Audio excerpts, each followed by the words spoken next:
नमस्कार दोस्तों, ocean network में आपका स्वागत है। मैं हूं ओमकार चौधरी। बड़ी चौंकाने वाली खबर है साहब। छत्तीसगढ़ के पूर्व मुख्यमंत्री भूपेश बघेल और उनके बेटे के यहाँ ईडी का छापा पड़ा और ये छापा पड़ा भिलाई में। 11 घंटे तक ये छापेमारी चलती रही, तहकीकात चलती रही। बीच में नोट गिनने के लिए मशीन मंगाई गई। सो पता चला कि कैश बरामद हुआ है वहां से, उसकी गिनती भी हो गई। अभी पक्के तौर पर सूचना नहीं है, लेकिन एक वेबसाइट पर है कि 33 लाख रुपया कैश बरामद हुआ है घर से। अब भूपेश बघेल का कहना है कि ये तो मेरी मेहनत की कमाई है। अब वो मेहनत की कमाई है कि नहीं है, वो तो जो भी एजेंसियां अब आगे, इनकम टैक्स डिपार्टमेंट है, दूसरी एजेंसियां हैं, वो इसकी तहकीकात करेंगी। और उसका अगर सही जवाब मिल गया कि मेहनत की ही कमाई है, कहीं ये कोई काला धन नहीं है, तो वो उनके पास रहेगा, उसमें कोई दिक्कत नहीं है किसी सरकारी डिपार्टमेंट को। लेकिन जब ईडी के अधिकारी 11 घंटे की तहकीकात के बाद घर से निकले, तो उनके काफिले पर ईंटें और पत्थरबाजी जो है वो की गई। एक व्यक्ति को पकड़ा भी गया है। आपको ध्यान होगा, कांग्रेस से जुड़े हुए धीरज साहू के यहां से भी 350 करोड़ का कैश बरामद हुआ था। वो इनके झारखंड के राज्यसभा के सदस्य हैं। और अकेले हम कांग्रेस के सांसदों की, पूर्व मुख्यमंत्री की बात क्या करें साहब। ममता बनर्जी के भी एक मंत्री के यहाँ छापा पड़ा था, तो 51 या 54 करोड़ कैश बरामद हो गया था। और भी कई ऐसे नेता कई राज्यों में छितरे पड़े हैं, बिखरे पड़े हैं, जिनके यहाँ से कैश बरामद हो चुका है और कार्रवाइयां चल रही हैं। सीधे जुड़ते हैं बाबा रामदास जी से और उन्हीं से जानने की कोशिश करते हैं कि इन कांग्रेसियों के पास इतना पैसा आता कहाँ से है, कैसे आता है, इसका उपयोग दुरुपयोग कहाँ होता है, कहीं पुजापा भी चढ़ाना पड़ता है क्या। तो सीधे जुड़ लेते हैं बाबा जी से और फिर चर्चा को आगे बढ़ाएंगे। बाबा जी, बहुत स्वागत है। नमस्कार। जय श्री राम। जय श्री राम। तो बाबा जी, थोड़ा सा तफसील से बताइए, ये माजरा छत्तीसगढ़ वाला, भिलाई वाला, भूपेश बघेल वाला मामला है क्या, और ऐसी भी क्या बौखलाहट है। मैं भूपेश बघेल का भी बयान सुन रहा था, कह रहे थे कि किसी की ताकत नहीं है कि मुझे कोई छू ले। 7 साल पहले भी मेरे खिलाफ एक मामला दर्ज किया गया था, जांच पड़ताल की गई थी, मुझे कुछ नहीं हुआ, इसमें भी कुछ नहीं होगा। और राजनीतिक बदले की भावना से और प्रेशर बिल्डअप करने के लिए, हमारी जबान बंद करने के लिए ईडी के छापे पड़वाए गए हैं। सर, भूपेश बघेल का बड़ा बेशर्मी वाला बयान आया है कि और इतना बड़ा परिवार है, 140 एकड़ की खेती है, और अगर 30-35 लाख रुपया कैश बरामद हो भी गया तो इसमें कौन सी बड़ी बात है। सर, आप वो भूले नहीं होंगे जबकि ये गमलों में गोभी उगा के, ये पी चिदम्बरम जो है वो पता नहीं कितने करोड़ रुपया गमलों में गोभी उगा के सर पैदा कर लेते हैं। तो भूपेश बघेल भी हो सकता है गमलों में गोभी उगाते हो। वो हमारे एक किसान नेता है, वो यही बोलते हैं कि भैया वो टिकैत परिवार के लिए बोलते हैं कि ये तो डकैत हैं। जो 4-6-8 एकड़ का जो किसान होता है, वो बेचारा अपने ट्रैक्टर की मरम्मत नहीं करा पाता। तो आखिर ऐसी कौन सी जादू की छड़ी थी, वो हमको भी बता दो भैया, कौन सी खेती करते हो कि तुम आज 1000 करोड़ से ऊपर की संपत्ति के मालिक हो गए दोनों भाई, और जबकि तुम्हारा पिता तो एक सामान्य सा बेचारा कृषक था पश्चिमी उत्तर प्रदेश का। तो सर, किसान तो बेचारा जो सचमुच का किसान है, वो तो सचमुच अपने बच्चों को कायदे के स्कूल में नहीं पढ़ा सकता 2-4-5 एकड़ की खेती में। पर भूपेश बघेल और पी चिदम्बरम जैसे तो गोभी गमलों में उगा के वो कह रहा है कि 35-40 लाख तो आम बात है, 35-40 करोड़ नहीं मिला ये। और सर, मैं एक बात और बताऊं, जिस हिसाब से ईडी पैसे बरामद करती रही है, जैसे आप बता रहे थे वो साहू जी 350 करोड़। इससे पहले आपको याद होगा वो कन्नौज में जो इत्र वालों के यहाँ पकड़ा गया था, जो दीवारें खोद खोद के निकाला था। जी हाँ, जी हाँ। वो भी इसी तरह। अच्छा, वो बताते हैं कि वो समाजवादी पार्टी का पैसा था कि जो कि चुनाव में सब इस्तेमाल होने वाला था। तो सर बात यह है कि मैं ना अभी आज कुछ मीडिया रिपोर्ट्स सुन रहा था इस रेड के बारे में। तो ये जो हमारा जो सुपारी मीडिया है, जिन्होंने देश की सुपारी ले रखी है और किसी भी कीमत पर किसी भी बेशर्मी से इंडिया अलायंस और कांग्रेस की भ्रष्टाचार को डिफेंड जिन लोगों ने करना है, वो कहते हैं कि ये तो ईडी का दुरुपयोग हो रहा है। और राहुल गांधी तो खुद ही कहते हैं कि आधी कांग्रेस गद्दार है और आधी कांग्रेस डरी हुई है। तो आप डराते कैसे हैं कि उनको जो है वो आप इसी तरह ईडी सीबीआई से और केंद्रीय एजेंसियों से डराते हैं। तो आज मैं सुन रहा था बहुत सारे पत्रकारों का, ये जो सुपारी पत्रकार है उसमें से बहुत से लोग, मैंने ये भी सुना है कि कांग्रेस की जो नई कार्य समिति बनने जा रही है उसमें भी उनको जगह दी जा रही है, क्योंकि वो इतने वफादारी से उन्होंने कांग्रेस को पिछले कई सालों तक डिफेंड किया है कि अब जो आधी कांग्रेस जो गद्दार है उसको निकाल के राहुल गांधी इन्हीं लोगों को भर्ती करेंगे, ये जो अपने आप को पत्रकार भी कहते हैं। तो आज वो सब कह रहे थे कि ये तो ईडी का जो है वो डराने का, एक धमकाने का तरीका है। अच्छा, भूपेश बघेल का तो एक और बड़ा मजेदार बयान आया है। उसने कहा कि चूंकि मुझे पंजाब का प्रभारी बनाया है, तो पंजाब में कांग्रेस बहुत अच्छा परफॉर्म न करने पाए, इसलिए मुझे डिस्टर्ब करने के लिए, मुझे डराने के लिए जो है ये मेरे ऊपर कार्रवाई की गई। सच्चाई दर्शकों को तो पता ही होगी कि साहब 2100 करोड़ रुपए का लिकर स्कैम है, जो कि 2019 से लेकर 2022 के बीच में इस भूपेश बघेल की सरकार ने किया है। इसमें सर इसी जनवरी में 3 4 5 लोगों की गिरफ्तारी हुई है। उसमें मैं अभी पढ़ रहा था कि एक मिस्टर कवासी लखमा है, वो एक्स मिनिस्टर है। उसके बाद एक है मिस्टर अनवर ढेबार, उनके बड़े भाई जो है वो रायपुर के मेयर हैं, तो उसके अनवर ढेबार की गिरफ्तारी हुई है। एक एक्स आईएएस है अनिल टुटेजा, एक इंडियन टेलीकॉम ऑफिसर है अरुण पति त्रिपाठी। तो सर ये लोग इसी जनवरी में गिरफ्तार हो चुके हैं। और ईडी का सर काम करने का एक तरीका होता है। ईडी के बारे में कहा जाता है कि उसका जो सक्सेस रेट है ना लोगों को सजा दिलाने का, वो ऑलमोस्ट 98% है। उसका एक बिल्कुल। कारण है कि ईडी सबसे पहले मनी ट्रेल एस्टैब्लिश करती है कि भाई अगर कोई भ्रष्टाचार हुआ है तो निश्चित रूप से पैसे का लेन देन होगा।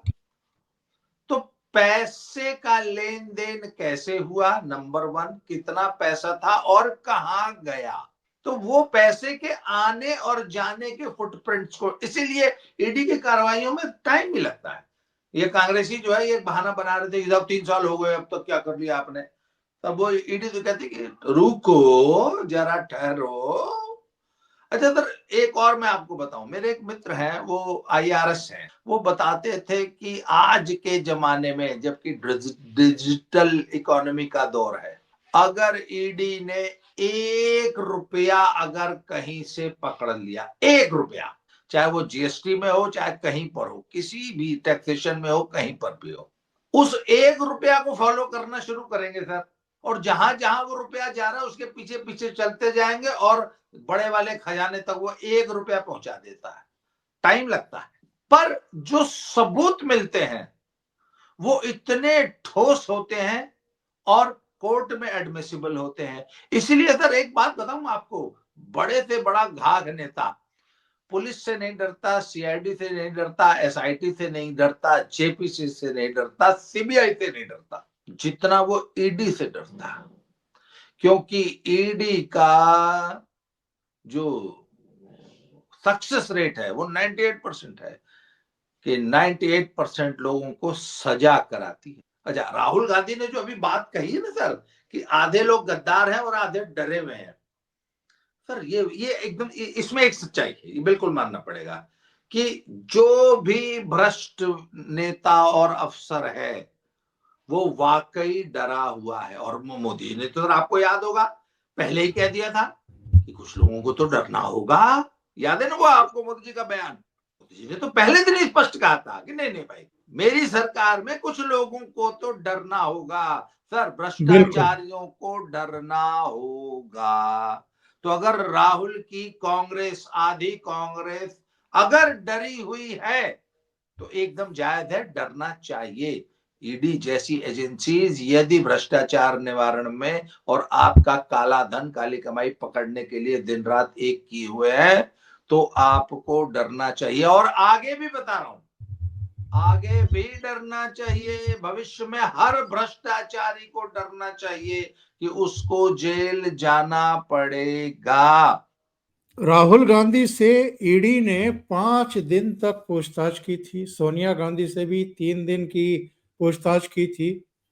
ये जो नेशनल हेराल्ड घोटाला था करीब 5,000 करोड़ का, अब लोग पूछने लगे हैं कि भाई उसमें कार्रवाई क्यों नहीं हो रही है। तो कहीं ऐसा तो नहीं है कि मोदी सरकार अनावश्यक रूप से इनको गिरफ्तार करके सहानुभूति बटोरने का मौका ही नहीं देना चाहती है?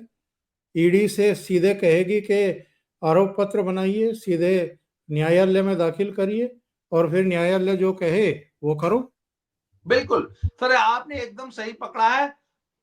इनको दोबारा गिरफ्तार करने के करके हाथ गंदे करने खुद के, और इनको विक्टिम प्ले करने का मौका सरकार नहीं देगी। सरकार बोलेगी कि आप ठोस एविडेंस इनके खिलाफ न्यायालय में प्रस्तुत कीजिए और ये कोर्ट से जेल जाएं, हम नहीं पकड़ेंगे सर। और देखिए एक बात बताओ सर, हमारे समाज में ना वाकई सहानुभूति लहर तो इतनी तेज चलती है कि क्रिमिनल्स के लिए, बड़े बड़े आतंकवादियों के लिए, बड़े बड़े डकैतों के लिए, उनको भी एक सेकंड में हमारा समाज रॉबिन हुड बना देता है।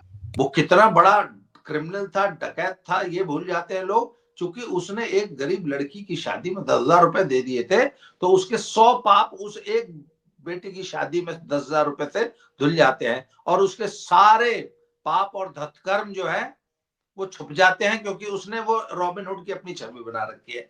तो सर नेताओं को ना, मोदी जैसे नेताओं को, वो ये इस भारत की इस जनता के इस हमारे जो ये एक एक तरह से ये हमारी एक कमजोरी है कि we are really very emotional people. हम तुरंत अरे बेचारी महिला है, अरे बेचारी विधवा है, अरे बेचारी बुजुर्ग है, अरे बीमार है, देखो उसको पकड़ लिया।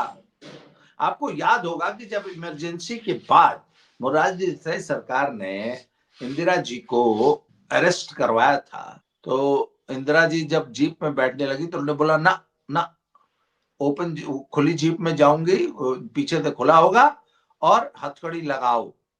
अगले दिन अखबारों में जीप में बैठी हुई इंदिरा गांधी की हथकड़ी पहने हुए कि वो जो फोटो छपी थी, और उसी सहानुभूति वहीं से हवा पलटनी शुरू हुई। और आप तो सर गवाह हैं, आप तो मुझसे बहुत ज्यादा सीनियर हैं, कि मात्र मात्र 1-1.5 साल के अंदर इंदिरा गांधी जो है थंपिंग मेजोरिटी के साथ वापस चुनाव जीत के आ गई थी। तो भारत की जनता ने इमरजेंसी के दौरान हुए सारे अत्याचारों को मात्र साल 6 महीने के अंदर भुला दिया। सर मोदी इस बात को खूब समझते हैं, इसलिए वो ईडी को ही बोलेंगे कि तुम ही इनके खिलाफ एविडेंस दो और तुम ही इनको सजा करवाओ। 353 सीटें जीत करके कांग्रेस ने वापसी की थी 1980 में। जी देख लीजिए। हम्म। जबकि अच्छा इमरजेंसी के दौरान कितनी ज्यादा बदनाम हुई थी सरकार और कितनी अनपॉपुलर हो गई थी इंदिरा गांधी, इसके बावजूद 353 सीटें वापस जिता दी भारत की जनता ने। तो भारत की बिल्कुल। जनता की याददाश्त कितनी कमजोर है, ये इससे सिद्ध होता है। अच्छा ये बताइए, ये जो बारात के घोड़े, रेस के घोड़े, और बारात की जगह रेस का घोड़ा और रेस के घोड़े की जगह बारात का घोड़ा लगा दिया जाता है, इसलिए कांग्रेस की दशा है। बब्बर शेर हैं लेकिन चैन से बंधे हुए हैं। ये घोड़े तैनात कौन कर रहा है? और अगर बब्बर शेर हैं तो उनको चैन से कौन बांधे हुए है? मल्लिकार्जुन खड़गे की तो इतनी औकात है नहीं साहब।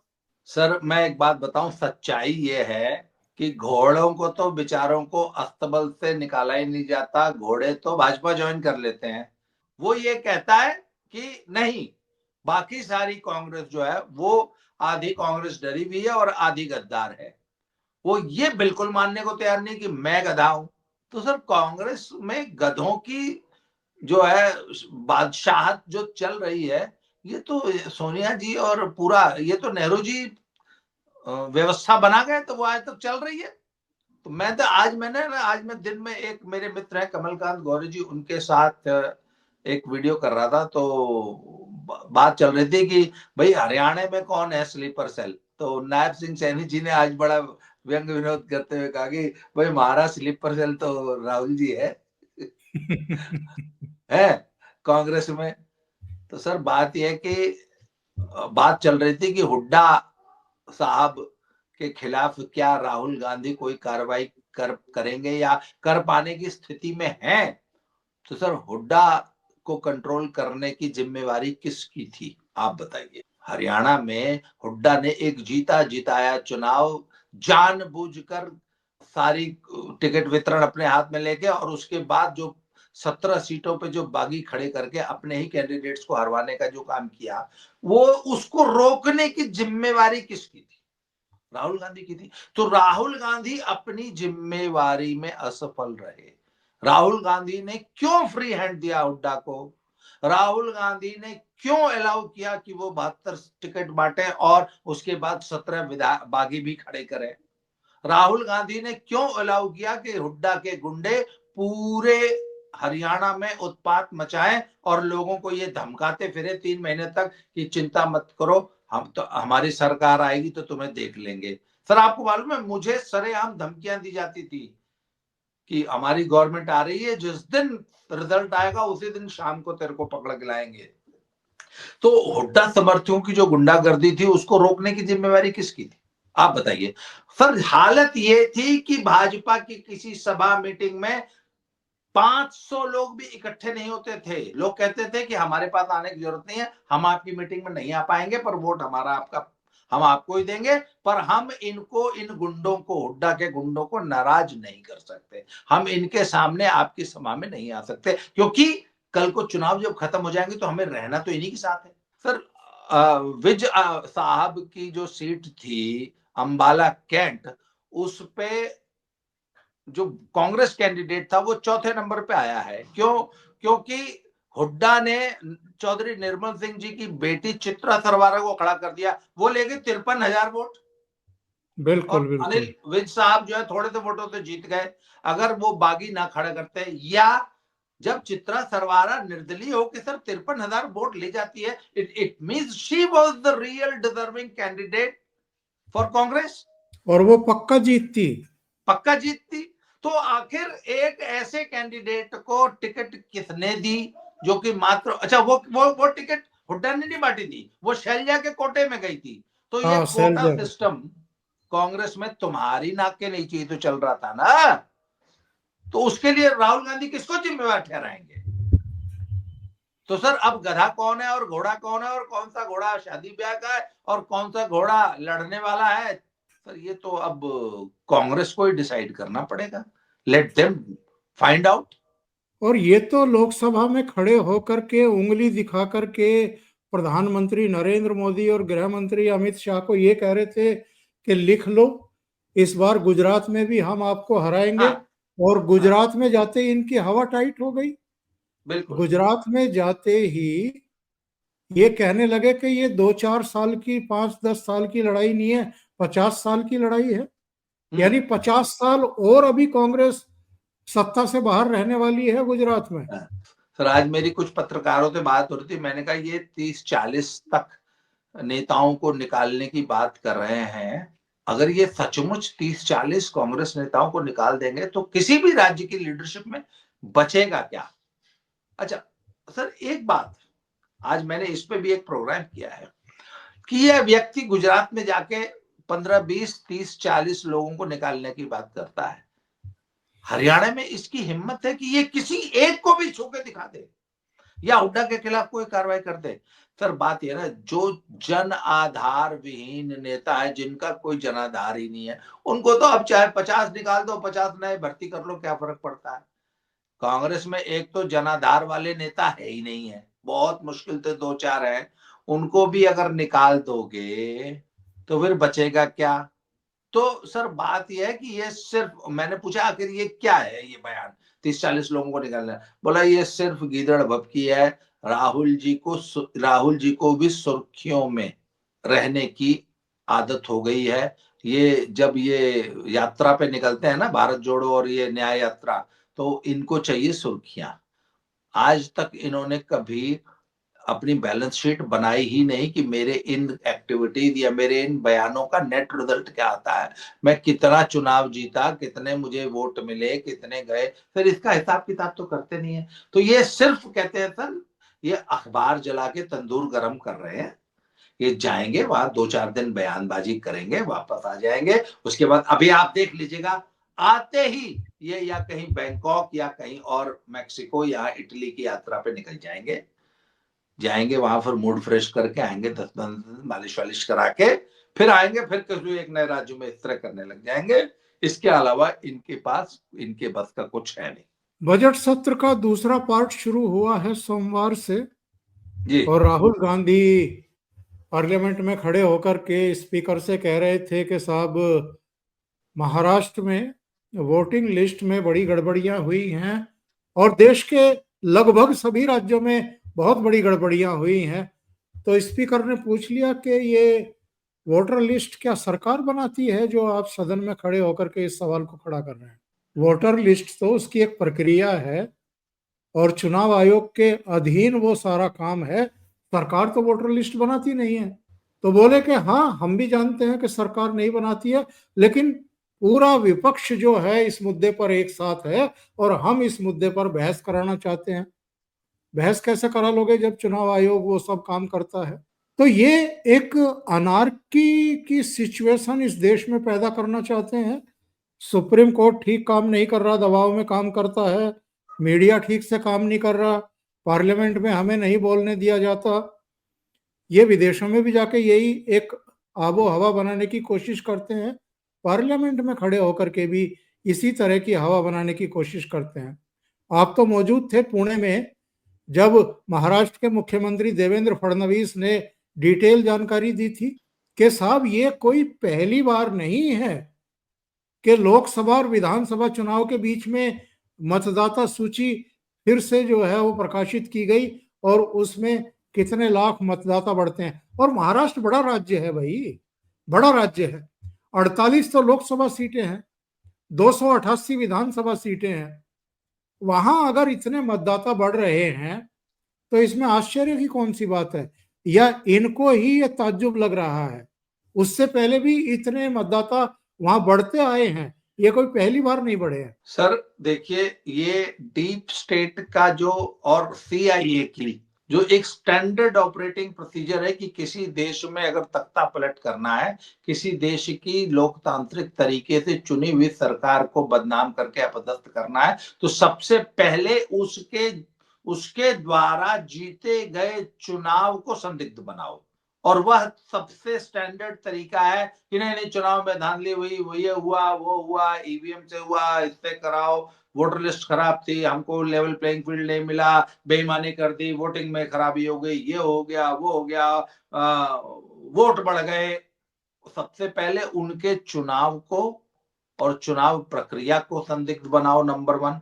उसके बाद किसी एक चुनाव का बहिष्कार जानबूझ के कर दो जिसमें कि आपको निश्चित रूप से हारना है, और उस बहिष्कृत चुनाव को बोल दो कि ये तो फर्जी चुनाव था, और फिर उस चुनाव उस राज्य में उस देश में बांग्लादेश वाली अराजकता फैलाओ, क्योंकि ये सरकार गलत तरीके से जिस जिस चुनाव का बहिष्कार तुमने किया उसी चुनाव को बोल दो कि ये गलत तरीके से जीत के आई हुई सरकार है, हम इस सरकार को नहीं मानते, और उसके खिलाफ आगजनी करो, तोड़फोड़ करो और तख्ता पलट दो। सर ये सीआईए का और डीप स्टेट का एक स्टैंडर्ड प्रोसीजर है, और इसी तरीके से सभी देशों में अपनी मनमाफिक सरकारें बिठाई जाती है, चुनी हुई सरकारों का तख्ता पलट। सर ये ठीक वहां से ट्यूशन पढ़ के राहुल गांधी और पूरा विपक्ष हमारा आता है। और अच्छा सर, एक चीज आपने नोट की, महाराष्ट्र चुनाव के बाद इन्होंने ईवीएम का राग अलापना बंद कर दिया। दिल्ली में भी इन्होंने ईवीएम का राग नहीं अलापा, अब इन्होंने राग चेंज किया है कि नहीं वोटर लिस्ट में नाम काटे गए और बढ़ाए गए। अच्छा सर मुझे एक बात बताइए, दिल्ली की किसी भी कॉन्स्टिट्यूएंसी में आप नंबर ऑफ वोटर्स की संख्या उठा के देख लीजिए कि 2015 में कितनी थी, 2020 में कितनी थी और 2025 में। तो अगर एक्सेप्शनली बहुत ज्यादा बढ़ेगी तो दिखाई देगी ना, वो तो वहां तो आप विकिपीडिया उठा के देख लीजिए सर, हर चुनाव का कि टोटल नंबर ऑफ वोटर्स कितने थे, टोटल नंबर ऑफ कितने जो है इस साल बढ़ गए, कितना वोट पोल हुआ। अच्छा कुंदरकी में ये आरोप लगाते हैं कि पुलिस ने वोटर्स को निकलने ही नहीं दिया, हमारा तो वोटर ही नहीं निकल पाया। तो सर इसका मतलब वो वोटिंग परसेंटेज में दिखाई देना चाहिए ना कि भाई अगर पहले 2 लाख वोट पोल होता तो इस बार सिर्फ 80,000 हुआ क्योंकि 1,20,000 मुसलमानों को घरों से निकलने नहीं दिया गया। सर वोट तो बराबर पोल हुआ है। बिल्कुल। अच्छा आरोप क्या, जब चुनाव हार जाओ तो ये आरोप लगाओ कि हमारे तो वोटरों को वोट ही नहीं डालने दिया, हमारे तो वोटरों के सबके नाम काट दिए। अच्छा एक बात बताइए ना, मान लीजिए 40,000 वोटर एक कॉन्स्टिट्यूएंसी में बढ़ गए, तो क्या वो 40 के 40 भाजपा के वोटर थे? इसका भी जवाब देना चाहिए कि नहीं देना चाहिए इन लोगों को। तो सर बात ये ना, कुछ भी आरोप लगाना है जिससे चुनाव प्रक्रिया और चुनाव आयोग को बदनाम करके पूरी लोकतांत्रिक प्रक्रिया को ही संदिग्ध बना दिया जाए और देश और विदेश दोनों जगह बदनाम कर दिया जाए। सर अब मैंने कहा ना, अब ईवीएम राग नहीं अलाप रहे हैं, अब वोटर लिस्ट में नाम बढ़ा दिया। एक और इन्होंने नया राग अलापना शुरू किया है, वोटों की संख्या बढ़ा देते हैं। अरे भैया फॉर्म 17C में जब संख्या अगर वोट की संख्या बढ़ेगी तो फॉर्म 17C में भी तो बढ़ेगी। बिल्कुल। सब तथ्यात्मक बात एक भी नहीं करते, सिर्फ झूठ। तो ये इनका मॉडस ऑपरेंडी चल रहा है सर। और ये जो भूपेश बघेल कांड हुआ है, इसके बाद पार्लियामेंट का माहौल क्या रहने वाला है? नहीं सर मैं एक बात उसमें जोड़ना चाहता हूं, इसी भूपेश बघेल को कुछ दिन पहले ये बीजेपी का स्लीपर सेल भी बता रहा था, यही राहुल गांधी। आज वो पंजाब का प्रभारी भी हो गया और उसको जो है ईडी प्रताड़ित कर रही है। तो सर बिल्कुल ये अच्छा इन्होंने तो सर संसद की कार्यवाही को तो बाधित करना है, चाहे किसी बहाने करेंगे, तो वो तो इनका पुराना मॉडस ऑपरेंडी सर, उन्होंने कसम खा रखी है संसद को तो वो नहीं चलने देंगे। संसद को वो किसी न किसी बहाने, ये नहीं तो कोई और बहाना सही, वो नहीं तो कोई और बहाना सही, तो सर किसी न किसी बहाने संसद को बाधित करेंगे। बहुत बहुत धन्यवाद बाबा जी, आप जुड़े और महत्वपूर्ण मुद्दों पर आपने चर्चा की। Thank you so much. नमस्कार। धन्यवाद सर, जय श्री राम। जय श्री राम।